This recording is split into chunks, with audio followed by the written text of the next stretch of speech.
Guess who's back in the house? Happy Tuesday. I hope that you guys are having a wonderful day. I just watched the Boulet Brothers Dragula Season 3, Episode 2, and it was so good. We get a really cool intro scene with the Boulet brothers, and Drock is sitting in this kind of like tub. It's kind of like very spa-like setting, and Swan is filing down her nails, and there's this kind of like beefy, burly guy that he's in this trance-like state, and he's kind of like swaying to and from, and Drock says, "Hi, Day the QT3000." Mwah. It's like 7 a.m. here. I'm not sure what time it is where you are, but good morning. Um, and Drock says, "Can you warm up the bath water?" And so Swan takes this really cool blade and slits the guy's throat and pushes him towards the bathtub. And so his blood drips into the bath water, which is all completely blood. And so I always love the really cool fake blood neck pieces that the Boulet brothers wear. And it whatever they're wearing, it kind of like adds to the horror of their look, and they're all about filth, horror, and glamour.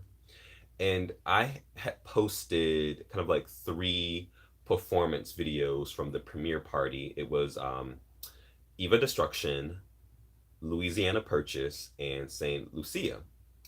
And so some people were commenting that Saint Lucia didn't look Boulet enough, and that she needed um, more kind of like horror and filth into her performance. And so I'm curious what you guys think. What do you think it takes to be a Dragula girl? Besides kind of like, getting on the show, what do you think it takes to be a Dragula girl? And so the fast forward, the contestants go into the workroom, and they're talking about Maxi Glamour and Violencia exclamation point.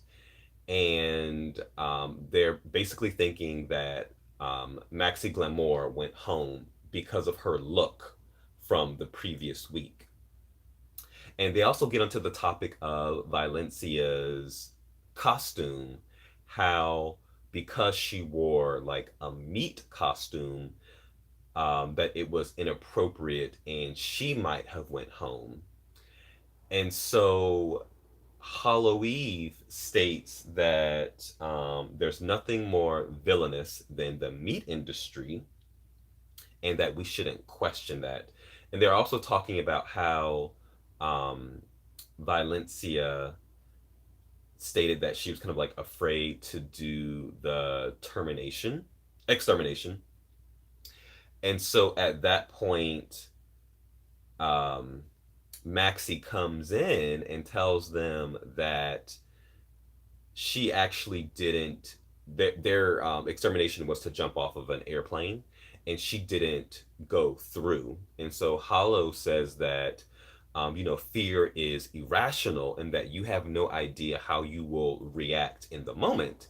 And then Dollya says, I call bull crap, because this is a reality competition, and it's not about understanding your behavior. And so, who do you guys agree with? Do you agree with Hollow saying that fear is irrational and you don't know how you will react until you are met with that situation? Or Dollya, who says that basically you should do whatever it takes to remain in the competition? And so, fast forward, we learn from the Boulet brothers what the Maxi challenge is, and it's to create a vampire burlesque performance. And so they have to showcase body and blood and also fans provided by the company Dirt Squirrel. They have to incorporate the fans into their performance. And so we get kind of like one of the first confessionals of this episode, and it's with Landon Cider. And Landon says that, people might think that I'm at a disadvantage because I'm a drag king, but I can do anything. And so that's actually a good point that oftentimes when people see kind of like, I'll just say drag queens, that a drag queen can only be a female illusionist and they can only create female illusions. Kind of like from the drag race universe, one of my favorite queens is Morgan McMichaels. Morgan is just one of the best performers because Morgan can transform into any character. And Morgan sometimes does male drag, and Morgan has a great performance to Sierra's. Oh wait, no, is it Sierra? Yeah, Sierra. Um, oh, now I'm blanking on who the artist is. There's a song called "If I Were a Boy," and I think it's Sierra. So Morgan actually performs to that song, and um, it's brilliant because Morgan starts out in female drag and is sitting at a vanity mirror and starts removing her makeup, and at the end takes off the makeup, takes off her garment, and is kind of like bare chested, and then puts on jeans, and it is oh, it's Beyonce. I don't really recognize Beyonce, that particular album. Her voice sounds so much like Kelly's, and Sierra had a song just like it. So I couldn't remember who it was. So thank you for correcting me. I just couldn't remember. Brain freeze. It happens. It's 7 a.m. in the morning. Don't judge me. And so, yeah, but yeah, like drag performers can gender bend and they can be female presenting one day and then male presenting another day. It's all an illusion. And so Saint Lucia comes out and says that she's never done burlesque and she doesn't dance when she performs. And so it reminded me of the premiere party, and Saint Lucia actually was one of my least favorite performers, um, because there was no story, and I didn't feel that she was committed to the performance, um, and it wasn't even that she didn't dance, because Violencia actually practically didn't dance during her performance during the premiere party, but Violencia actually had a complete, well thought out story, that was actually hilarious, all involving a monster drink can. Someone says Saint Lucia is the new Kendra Onixxx. Kendra Onixxx is amazing, and Dave the Cutie actually. I remember when I posted a Kendrick's Onixxx video, he had a question about who she was, and I think he became a Kendra Onixxx fan after seeing that video. Kendra Onixxx was doing a performance, I believe, like 2 years ago, and she suffered extreme burns to her face and I think part of her body. And so she was out for a very long time. And her first performance back was at Queen Kong, which is the Boulet brothers' former event at Precinct DTLA in downtown Los Angeles. Her first performance back, she performed to I'm drawing a blank on everything. The song is called Babies on Fire, and the group's name is D Antwoord. I remembered it, D Antwoord. And one, I was shocked that she performed to a song called Babies on Fire. Like, that's kind of hilarious. Um, and it's one of my favorite D Antwoord songs. Actually saw D Antwoord in a concert like years ago, and they performed that.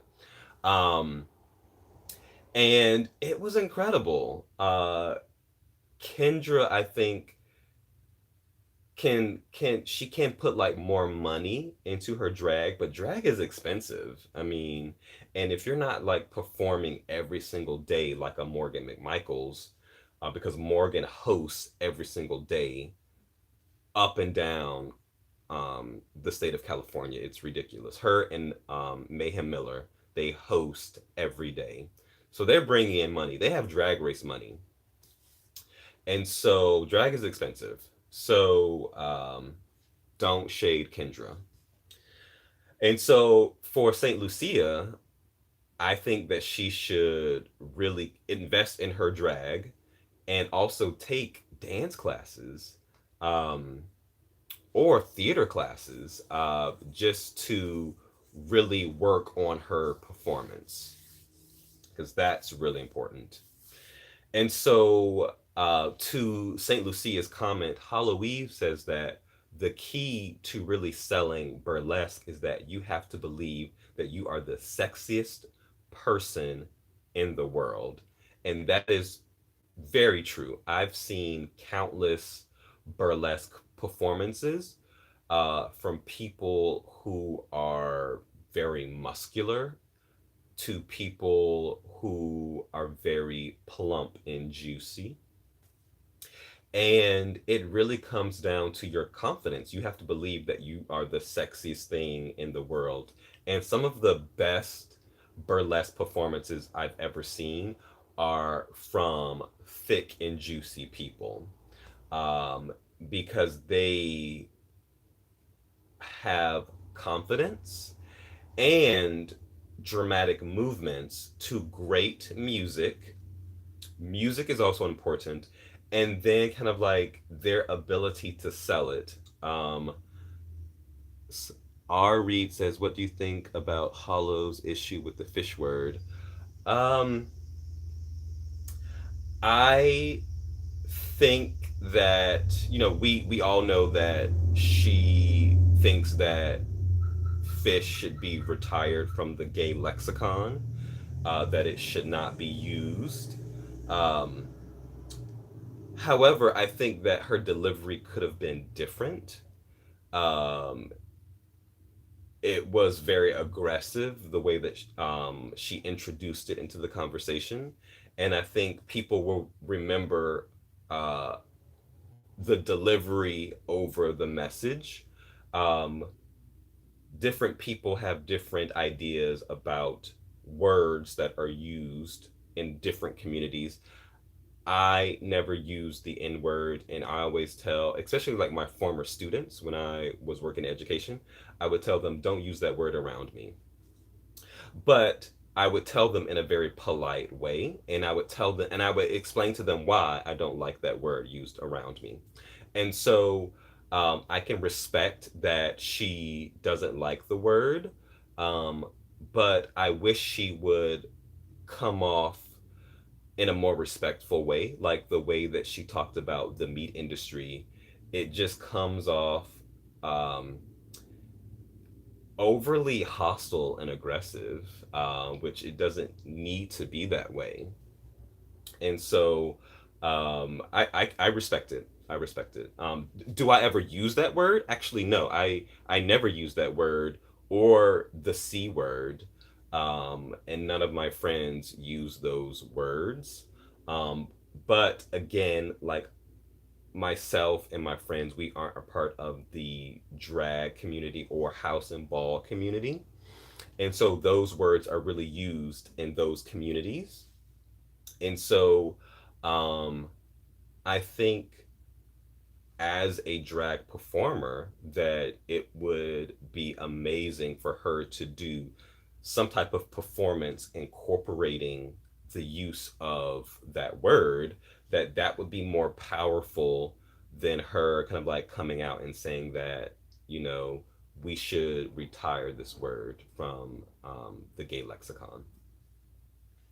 And so Maxi says that she has performed in burlesque festivals across the country. And Maxi actually was one of my favorite performers from the premiere night. And she did a beautiful burlesque performance.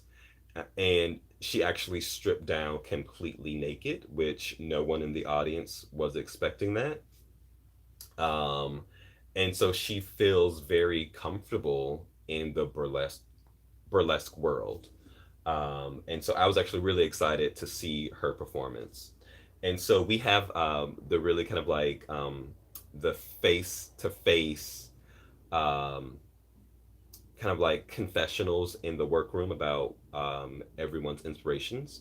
And the people that really stood out during this segment was Yovska, because she stated that because Yovska only does mass, and so I was curious what she was going to do for this burlesque number.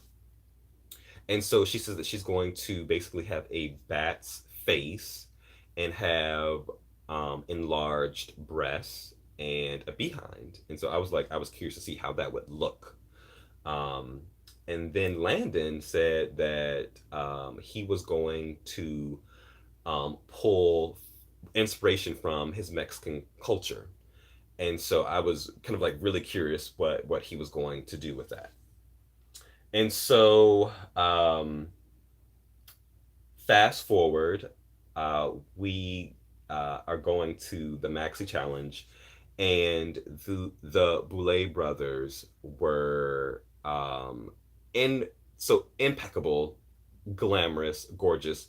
Oh, and Ari says that Yovska is also Mexican. Yes, Yovska is an immigrant of Canada, and her parents are Mexican. And so she talked about that first episode. And so the the most striking thing about their outfits are the headpieces. They're horned headpieces with black beads that hang to the floor, and there's kind of like a middle piece that is that dangles from like the middle of their forehead. But there's also kind of like, it looks, I can't tell what it was, but it looked like human hair also dangling from these horned pieces. And they have this very free flowing black fabric that's on their bodies, but there's a slit that goes from the floor all the way up to their collarbones. And so that was really cool. And so they looked amazing. And so my top three looks from the burlesque performances are Hollow Eve. This is the draggiest we've seen her. Her makeup was flawless. And she also has I don't know what her obsession is with lime green and kind of like greenery, but she sold the very kind of like Elizabethan look. She has this really cool winged hairdo. Um, they're like cones, like two cones, very Elizabethan. Her makeup looks great, but she has like patches of green. I guess because like it worked because she's a vampire. She's been underground, and so there's like patches of grass on her. But she also had this on last week as well. So I'm gonna research that to see like what's her obsession with grass and greenery. Dollya Black looked incredible, and she is a exceptional makeup artist, and she pays attention to her eyes. And so last week I really loved her eyes because she had this kind of like double eye going on. And so this week she has really outlined her eyes with red. And so the contrast between the red and her clown white makeup makes her look even paler. That was really cool. And just and she also had kind of like glitter and highlight on her face, so it made her even more corpse-like. And so I really loved that, and the ensemble was beautiful. And then Landon, incredible. So is wearing this really cool like mariachi style uniform in all white. And so I love that it was white. And the he created a human hair mustache, which was really cool, and that was his first time doing it. So you already know that he's extremely talented. And he had a beer bottle with what did it said like F your wall, and that was hilarious. And he for his fan, he made a trumpet out of gold glitter, and when he waved it, some of the glitter would fall off into the air. So that was beautiful. So for my favorite performances, Landon number one, because everything about it was just so unexpected. And what I loved most about Landon's performance is the actual reveal. So he takes off the mariachi uniform, and his bodysuit just looks incredible. Um, it is extremely padded, but it also kind of like um, has the details of the abdomen wall. But he had on like these really sexy men's black briefs with the sock garter belt. Those are so sexy. Whoever I marry in the near future, my husband will have to wear sock garter belts. They are so sexy to me. Um, and he pulled a burrito out of his crotch and ate it. That was hilarious. Um, Dollya's performance was incredible. And so she was wearing kind of like this, it was almost like a wedding gown, like a very Victorian wedding gown with kind of like this really cool collar piece that was like ruffled. Um, it was like lace, um, and really cool kind of like sequined detailing. And she stripped it off to reveal this kind of like red negligee that was also seemed very kind of like Victorian as well. It had some type of like train or something onto it, and she had this really cool like long blonde braid, also of the era. So she really told a story with the first outfit to the second outfit. And then Hollow Eve, um, the costume was beautiful. She moved well with it. She really incorporated the fan with her performance. The thing that was kind of like really creepy to me is that she had dead insects on her that it almost like she made them out like she turned these dead insects into brooches, and she like had them on her outfit. But then she had live insects. And so I was actually kind of confused about that because for someone who feels so strongly about the meat industry, that you would think that no living creature should be used in a performance like that. Because she might have like accidentally killed some of them. It was kind of like a an Asia O'Hara butterfly moment. And so I was really confused by that portion. But overall, great performance. My least favorite performers were Saint Lucia and Louisiana Purchase. So Saint Lucia, they barely showed her at all during the performance. Um, the makeup just looked like she was doing any type of like drag number. I couldn't really see her garment. There was so much smoke for some reason while she was on stage. I don't know if that was a filter or if it was smoke, but no one else was like in smoke for some reason. They showed like 2 seconds of her. And her strip tease wasn't even a tease. It was just kind of like gown, no gown. Um, and then Louisiana Purchase, it was a different type of vampire. And so she was wearing all pink and she was wearing like this really cool burlesque headpiece.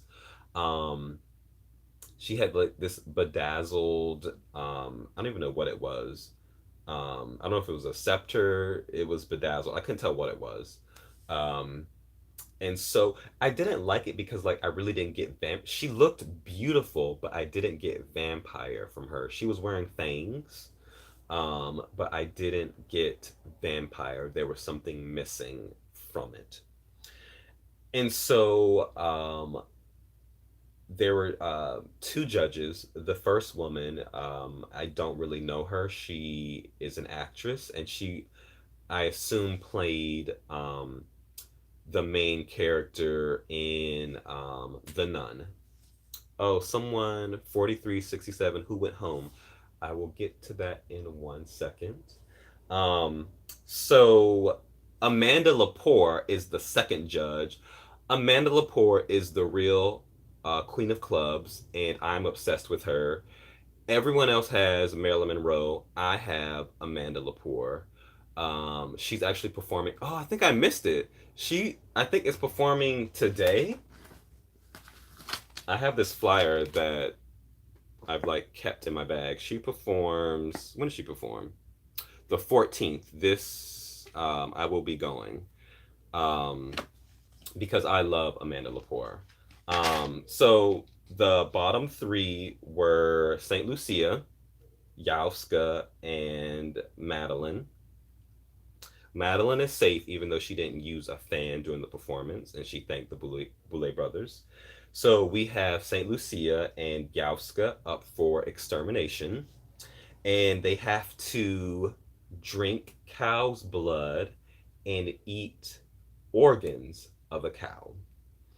And so this reminded me of season one with oh my gosh, Loris, with her famous line, "Not tonight, honey."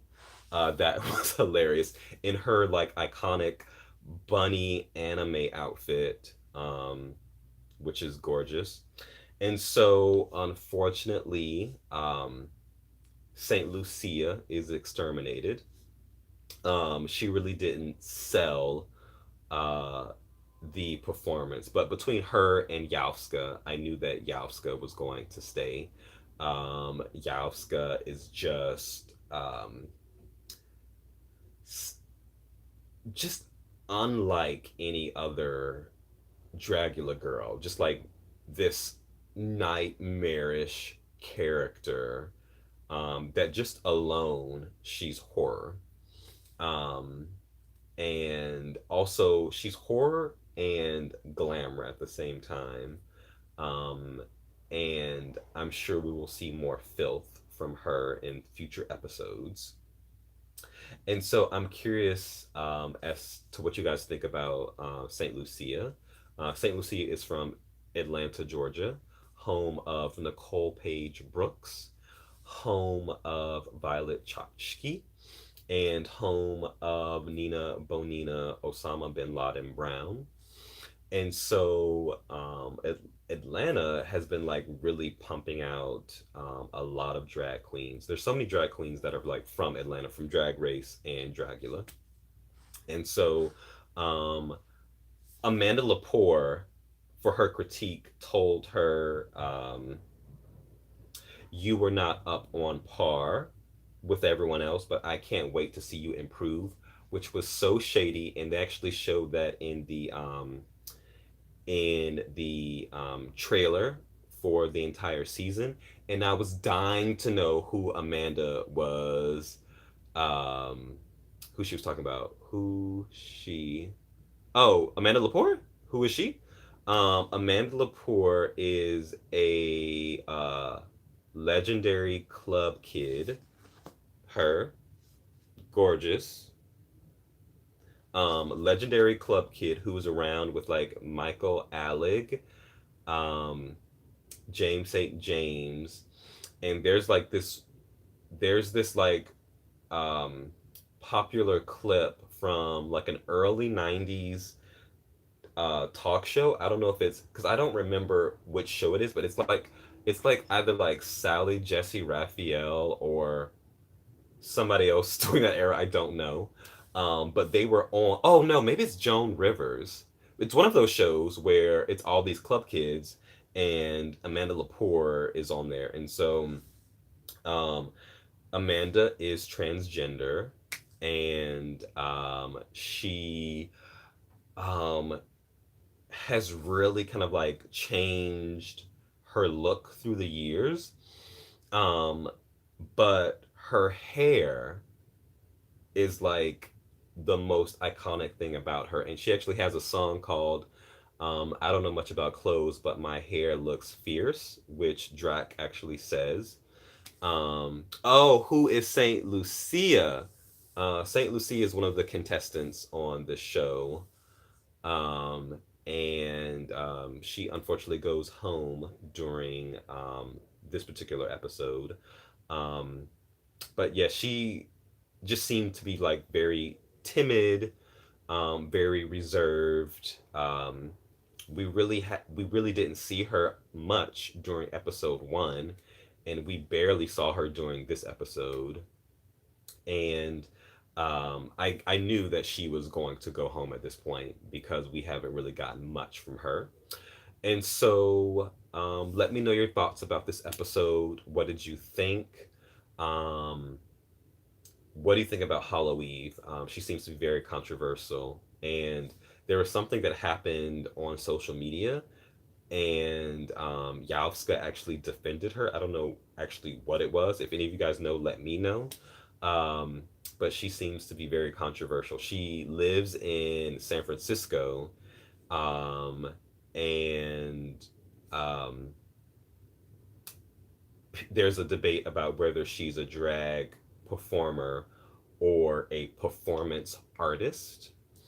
Um, that seems to be highly debated in San Francisco. But San Francisco, I feel, is like full of just like performers who really kind of like push the boundaries of drag and performance, and it's a very kind of like um, art rule San Francisco. Did I forget to mention who won? um, I can't believe I forgot that. So, thank you. Landon Cider won the performance. It was either going to be between Landon and Hollow Eve. I can't believe I forgot that. That's one of the most important things to say. So, thank you for 4367. Thank you for telling me that. So, yes, Landon won, rightfully won, because his performance was just like so unexpected. And so I think if Hollow Eve would have kind of like just done more filth and shock, she would have won. So yeah. What did you think of Landon's performance versus Hollow Eve's performance? Do you think Landon should have won, or do you think someone else should have won? Do you think St. Lucia deserved to go home this episode? Let me know your thoughts in the comment section. Um, and if you watched my video earlier with Berto, he told me that I should do a giveaway. And so hold for 1 second.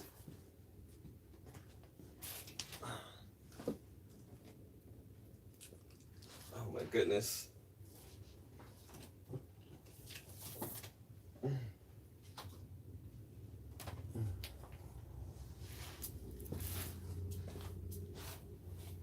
I was totally unprepared for this.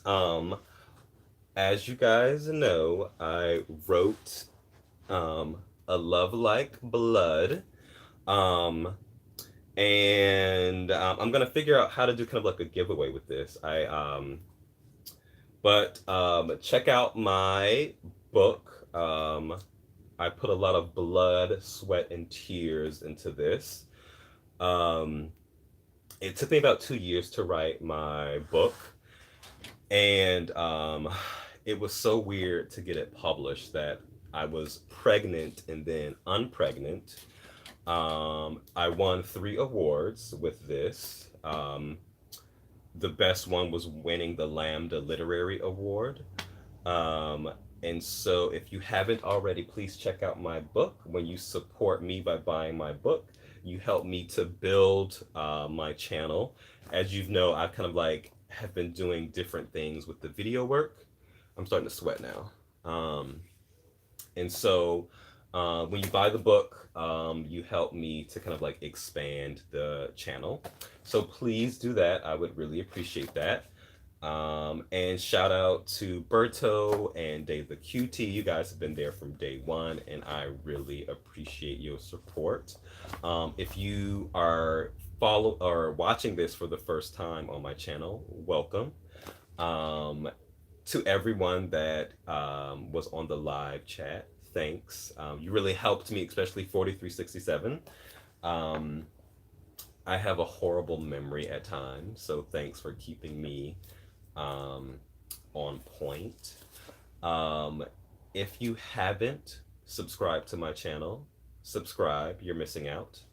Until next Tuesday, I hope that you guys have a wonderful day and treat each other with kindness and support and protect our trans sisters and brothers, especially our trans brothers and sisters of color.